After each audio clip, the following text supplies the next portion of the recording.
Hello guys, welcome back to my YouTube channel safety management study. Guys, आज के हमारे video का topic है heat stress prevention at work place.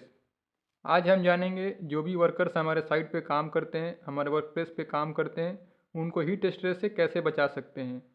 Heat related जो भी illness है उनसे हम उनको कैसे प्रिवेंट कर सकते हैं, इसके बारे में इस वीडियो में जानेंगे। हेलो गाइज, अगर आप सेफ्टी ऑफिसर हैं या सेफ्टी ऑफिसर का कोर्स कर रहे हैं और आप सेफ्टी के बारे में A to Z सीखना चाहते हैं तो आप हमारा ऑनलाइन 1 वीक का क्रैश कोर्स ज्वाइन कर सकते हैं। यहाँ पे आपको फायर एंड सेफ्टी के basics, oil and gas, construction safety, सारे सेफ्टी इंपॉर्टेंट डॉक्यूमेंट्स और सेफ्टी में AI का यूज कैसे करना है, जैसे AI से आपको GSA रिस्क असेसमेंट कैसे बनाना है, ये सारी चीजें आपको 1 वीक में ऑनलाइन सिखाई जाएंगी। ठीक है, तो हमारा नया बैच 12 जून से स्टार्ट हो रहा है। उसमें अगर आपको इनरोल होना है तो यहाँ पे नंबर दिया हुआ है, इस पे आप कॉल कर सकते हैं और अपने आप को रजिस्टर कर सकते हैं। जो भी आपने 1 साल में नहीं सीखा है, 1 साल के कोर्स में हम यहाँ पे गारंटी देते हैं आपको 1 वीक में वो सारी चीजें आपको सिखाएंगे। इसमें आपको फ्री ई बुक, रिकॉर्डेड वीडियोज और फ्री ई सर्टिफिकेट आपको मिलेगा। सेफ्टी मैनेजमेंट स्टडी एक online ISO approved training centre है जो कि ISO से अप्रूव्ड है, तो आप इसे ज्वाइन कर सकते हैं और अपने नॉलेज को इम्प्रूव कर सकते हैं। हम इस वीडियो में कवर करेंगे व्हाट इज हीट स्ट्रेस, यानी हीट स्ट्रेस क्या है, common causes of heat stress, heat stress के क्या क्या रीजन्स हैं, क्या क्या कॉजेज हैं, इनके बारे में जानेंगे। How heat stress develops, heat stress क्या है, एक एक करके होता है, उसमें कई सारे फेजेज हैं, कई सारे स्टेप्स हैं, उनके बारे में जानेंगे। हम जानेंगे हीट स्ट्रेस से सबसे ज़्यादा रिस्क में कौन है, how to prevent heat stress, heat stress को हम प्रिवेंट कैसे करेंगे, इसके बारे में जानेंगे। हीट इलनेस इमरजेंसी रिस्पॉन्स, अगर किसी को हीट इलनेस हो जा रहा है, हीट स्ट्रोक हो जा रहा है, उसके लिए हम क्या इमरजेंसी रिस्पॉन्स करेंगे, हमारा क्या रिस्पॉन्स होगा, इसके बारे में जानेंगे। फिर हम जानेंगे अबाउट सेफ्टी मैनेजमेंट स्टडी, तो ये आप सभी जानते हैं, इसके बारे में डिस्कस नहीं करना है। अगर आप ये PPT डाउनलोड करना चाहते हैं तो आप डाउनलोड भी कर सकते हैं। इसे आप कैसे डाउनलोड करेंगे इसके बारे में हम लास्ट में देखेंगे। आप इसे डाउनलोड करके अपने ट्रेनिंग पर्पस के लिए अपने कंपनी में यूज कर सकते हैं। व्हाट इज हीट स्ट्रेस, यानी हीट स्ट्रेस क्या है, इसके बारे में जानेंगे हम अभी। तो यहाँ पे देख सकते हैं हीट स्ट्रेस का डेफिनेशन दिया हुआ है, तो एक बार इसे हम रीड करेंगे। Heat stress occur when the body absorb more heat than it can release. Heat stress कब होता है, जब जो हमारा बॉडी है अधिक हीट अब्जॉर्ब करता है जितना कि रिलीज नहीं कर पाता है, तो हमारा बॉडी क्या हीट हो जाता है। इस केस में हमें हीट स्ट्रेस हो सकता है। इससे क्या होता है, जो भी हमारा बॉडी का कोर टेम्परेचर है वो इंक्रीज होता है, वो बढ़ता है और हमें हीट स्ट्रेस हो जाता है। अगर इसे हम प्रॉपरली मैनेज नहीं करेंगे तो जो भी हीट रिलेटेड इलनेस है वो हमें हो सकता है। यहाँ पे हिंदी डेफिनेशन है, आप रीड भी कर सकते हैं। यानी हीट स्ट्रेस कब होता है, जब हमारा बॉडी जितना टेम्परेचर रिलीज कर सकता है उससे ज़्यादा टेम्परेचर एब्जॉर्ब करता है। उससे क्या हमारा बॉडी का कोर टेम्परेचर इंक्रीज करता है और हीट रिलेटेड इलनेस हो जाता है हमें। इसमें जो सबसे खतरनाक हीट रिलेटेड इलनेस है वो है हीट स्ट्रोक। अगर किसी को हीट स्ट्रोक होता है तो ये फैटल हो सकता है, इसमें डेथ भी हो सकता है। नेक्स्ट है common causes of heat stress. Heat stress के क्या क्या कॉमन कॉजेज हैं इसके बारे में जानेंगे। तो कॉमन कॉज में सबसे पहला है heat stress happen when worker are expose to extreme heat for long. क्या है, जब भी कोई वर्कर हीट से एक्सपोज होता है लंबे समय के लिए, जैसे कि डायरेक्ट सनलाइट में काम कर रहा है लंबे समय के लिए, तो वहाँ पे हीट स्ट्रेस उसे हो सकता है। हीट स्ट्रेस के लिए सेवरल फैक्टर्स डिपेंड करते हैं, तो ये कौन कौन से फैक्टर्स हैं इसके बारे में भी हम जानेंगे। तो ये देखते हैं कौन कौन से ये फैक्टर्स हैं।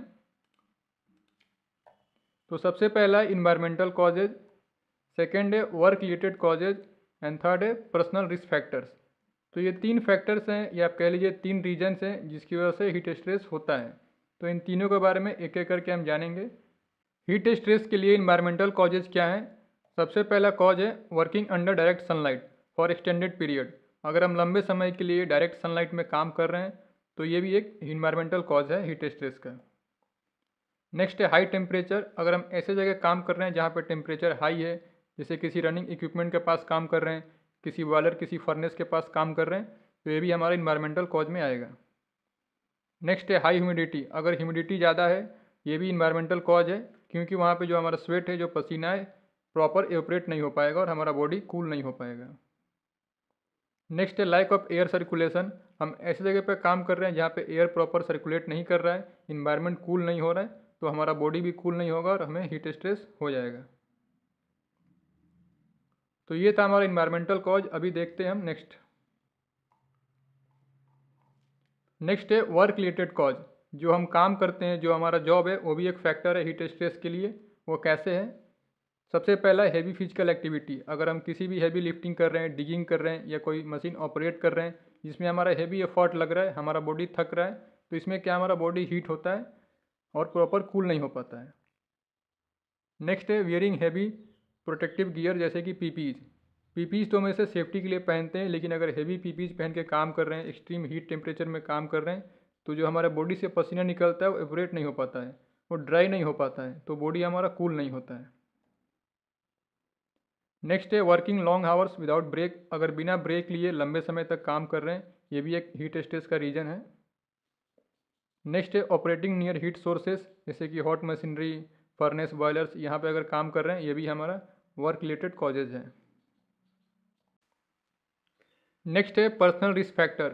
पर्सनल रिस्क फैक्टर क्या है? ऐसे फैक्टर्स जो हमारी खुद की गलतियाँ हैं, हमारे खुद के बिहेवियर्स हैं, जो कि इस रिस्क को इंक्रीज कर रहे हैं। जैसे कि फर्स्ट है नॉट ड्रिंकिंग इनफ वाटर, अगर हम इनफ वाटर ड्रिंक नहीं कर रहे हैं, वाटर कंज्यूम नहीं कर रहे हैं, तो हमारा बॉडी डिहाइड्रेट होगा, जिसके वजह से हीट स्ट्रेस का रिस्क इंक्रीज हो जाएगा। नेक्स्ट है new workers not habituated to heat, कुछ ऐसे वर्कर्स हैं जो गर्मी में काम करने के लिए अपने आप को प्रॉपर नहीं समझते हैं, उसके लिए वो हैबिचुएट नहीं हुए हैं, तो उन्हें हीट स्ट्रेस हो सकता है।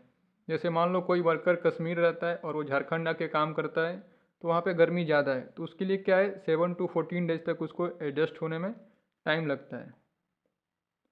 नेक्स्ट है हेल्थ कंडीशन, अगर आपका पुअर हेल्थ कंडीशन है, जैसे कि आपको हार्ट डिजीज है, ओबेसिटी है, हाई ब्लड प्रेशर है, इस केस में भी हीट स्ट्रेस के रिस्क आपको ज़्यादा है।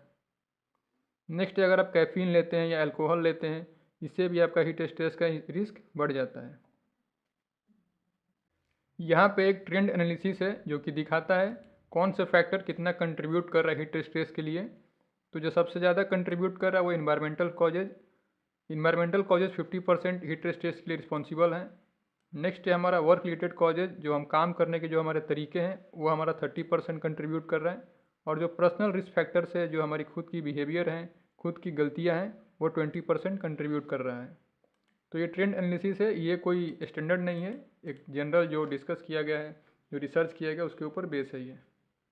अभी हम देखेंगे हीट स्ट्रेस डेवलप कैसे होता है, स्टेप बाय स्टेप क्या होता है उसमें देखेंगे। सबसे पहले क्या होता है heat stress progress in 4 stages. Heat stress जो होता है उसके 4 स्टेजेज हैं। सबसे पहला क्या है? Heat exposure and over heating, अगर आप हीट से एक्सपोज हो रहे हैं, ओवर हीटिंग हो रहा है आपका बॉडी, तो ये पहला फेज है जहाँ पे हीट स्ट्रेस आपको हो सकता है। नेक्स्ट है dehydration and electrolyte loss. Second में क्या होता है आपका बॉडी डिहाइड्रेट होता है क्योंकि आप हीट से एक्सपोज हो रहे हैं, और जो बॉडी आपका डिहाइड्रेट होगा तो आपके जो इलेक्ट्रोलाइट्स हैं उनका लॉस होगा।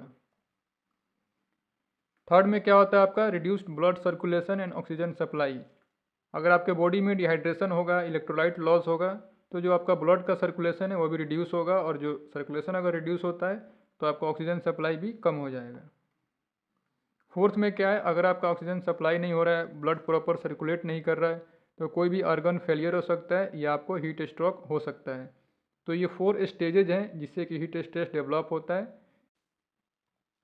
नेक्स्ट है types of heat related illness. केवल हीट स्ट्रेस एक हीट रिलेटेड इलनेस नहीं है, हीट रिलेटेड इलनेस में बहुत सारे इलनेस आते हैं जिसका लिस्ट हमने बना के रखा है यहाँ पे, जो कि हम डिस्कस करेंगे। इसके पहले हम देखते हैं ये PDF फाइल, ये PPT आप डाउनलोड कैसे करेंगे, आप कहाँ से डाउनलोड कर सकते हैं। तो क्या करना है, गूगल ओपन करना है और सर्च करना है सेफ्टी MGMT स्टडी। ये आप पूरा स्टेप देख लीजिएगा क्योंकि आप डाउनलोड नहीं कर पाएंगे अगर प्रॉपर आप नहीं देखेंगे तो। सबसे पहले वेबसाइट पे आपको जाना है, यहाँ पे जाएंगे आपको फर्स्ट पेज पे एक PPT दिखेगा, heat stress eight work place PPT, ठीक है। यहाँ से आप डाउनलोड कर सकते हैं। अगर आपको यहाँ पे ना दिखे, क्योंकि आर्टिकल अगर ओल्ड होता है तो यहाँ पे नहीं दिखता है, यहाँ राइट साइड में टॉप कॉर्नर में सर्च आइकन दिया, वहाँ पे जाके आप केवल PPT सर्च करेंगे तो बहुत सारे PPT के फाइल वहाँ पे आएंगे। तो अभी आपको क्या करना है, इस पर क्लिक करना है। क्लिक करेंगे तो एक आर्टिकल ओपन होगा। ये आर्टिकल पे स्क्रॉल करना है, जो भी इस आर्टिकल में कंटेंट्स है यहाँ पे आपको देखने को मिलेंगे। अभी क्या आपको डाउनलोड करना है पीपीटी, तो सबसे डाउन में आपको जाना है, स्क्रॉल कर लेना है। यहाँ पे देख सकते हैं एक ऑप्शन आएगा डाउनलोड हीट स्ट्रेस पीपीटी, ठीक है। इस पर आपको क्लिक करना है। यहाँ पे क्लिक करके आपको कुछ सेकंड वेट करना है, तो आपका डाउनलोड लिंक आएगा, वहाँ से आप डाउनलोड कर सकते हैं। तो हीट स्ट्रेस इलनेस का यहाँ पे एक चार्ट बनाया गया है। जो सबसे माइनर रिस्क है जिसमें, वो आपका हीट रेस है, ये आपका स्टार्टिंग फेज है। और जो सबसे रिस्की और फैटल है वो आपका हीट स्ट्रोक है, ठीक है। तो एक एक करके देखते हैं। सबसे पहला हमारा हीट रेस है, इसके सिम्टम्स क्या है, यानी आप इसे कैसे पहचान सकते हैं। तो जो आपका स्किन है रेड हो सकता है, इची स्किन हो सकता है, या स्मॉल ब्लिस्टर्स हो सकते हैं, दाने हो सकते हैं, ठीक है। कोर बॉडी टेम्परेचर आपका नॉर्मल रहेगा, इसमें टेम्परेचर राइज नहीं करता है। एक्शन क्या लेना है आपको, स्किन को ड्राई रखना है, और जो भी आप क्लोथिंग्स पहन रहे हैं आपको ध्यान रखना है कि उसमें एयर प्रॉपर पास हो सके। नेक्स्ट आपका आता है हीट क्रैम्प।